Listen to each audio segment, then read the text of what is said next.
میں تمہیں اللہ تعالیٰ کی قسم دیتا ہوں جس نے موسیٰ علیہ السلام پر تورات نازل فرمائی تھی، کیا تم یہ جانتے ہو کہ اس امی نبی کی آنکھیں تو سوتی ہیں مگر اس کا دل نہیں سوتا؟ انہوں نے جواباً کہا، ہاں آپ درست فرماتے ہیں۔ آپ صلی اللہ علیہ وسلم نے فرمایا، اے اللہ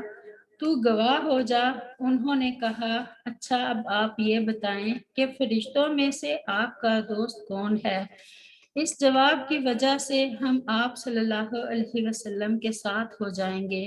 یا الگ ہو جائیں گے؟ آپ صلی اللہ علیہ وسلم نے فرمایا،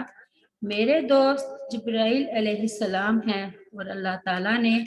کوئی نبی مبعوث نہیں فرمایا مگر جبرائیل علیہ السلام ہی ان کے دوست تھے۔ یہ جواب سن کر وہ کہنے لگے، نہیں، ہماری راہیں الگ الگ ہیں۔ اگر جبرائیل علیہ السلام کے سوا کوئی اور فرشتہ آپ کا دوست ہوتا تو ہم آپ صلی اللہ علیہ وسلم کی اتباع کر لیتے۔ چنانچہ اس موقع پر اللہ تعالیٰ نے یہ آیت نازل فرمائی، قُلْ مَنْ كَانَ عَدُوًّا لِجِبْرِيلَ فَإِنَّهُ نَزَّلَهُ عَلَىٰ قَلْبِكَ بِإِذْنِ اللَّهِ۔ سورۃ البقرہ میں کہہ دے، جو کوئی جبرائیل کا دشمن ہو تو بے شک اس نے یہ کتاب تیرے دل پر اللہ تعالیٰ کے حکم سے اتاری ہے۔ سبحان ربک رب العزت عما یصفون وسلام علی المرسلین والحمد للہ رب العالمین۔ السلام علیکم ورحمۃ اللہ وبرکاتہ۔